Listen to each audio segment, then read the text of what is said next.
Bonjour et merci d'être avec nous sur Une parole c'est tout. Vous avez certainement déjà eu envie de prendre quelques friandises et elles sont assez succulentes dans notre bouche et puis quand ça descend c'est tellement agréable, on se sent bien.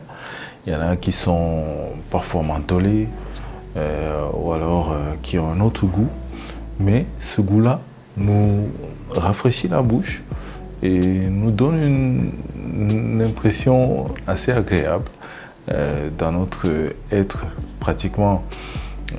Nous le faisons au moins une fois par semaine. Nous avons besoin de prendre un bonbon et d'en sucer un, peut-être pour se nettoyer la bouche ou pour avoir une meilleure haleine. En tout cas, cela apporte toujours quelque chose de bien et nous désirons le refaire souvent.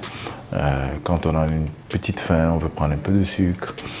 Et ça, c'est quelque chose qui est agréable à notre corps, surtout que c'est du sucre. Et on a tendance à être dépendant du sucre. Alors, c'est ainsi que dans la Bible, Dieu nous parle de ceux qui viennent et qui nous rapportent des choses, qui viennent avec des histoires, qui vont être alléchantes, mais en fait, on est en train de détruire la vie de quelqu'un. On est en train de parler en mal d'une personne. Et ces choses-là, elles descendent au fond de nous et c'est agréable pendant qu'on vous rapporte cela dans vos oreilles. Alors, qu'est-ce que nous dit la Bible à propos? Dans Proverbe chapitre 18, verset 8, il est écrit « Les paroles du rapporteur sont comme des friandises. Elles descendent jusqu'au fond des entrailles. » Les paroles du rapporteur sont comme des friandises. Elles descendent jusqu'au fond des entrailles. Effectivement, quand on vient vous raconter une histoire, qu'on vient vous rapporter des choses, ou faire ce qu'on appelle chez nous le Congo-ça, eh bien c'est très agréable, on a envie de parler encore, d'écouter encore, de commenter, de dire des choses et d'en rajouter et d'inventer même parfois des choses et cela est agréable.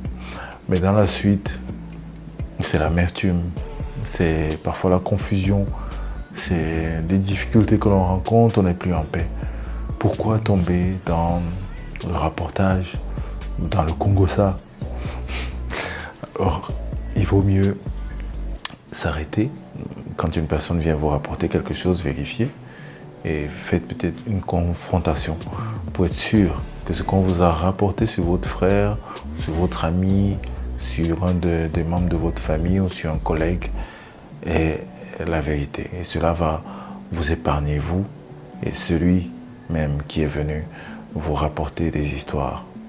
Alors, faisons attention aux rapporteurs.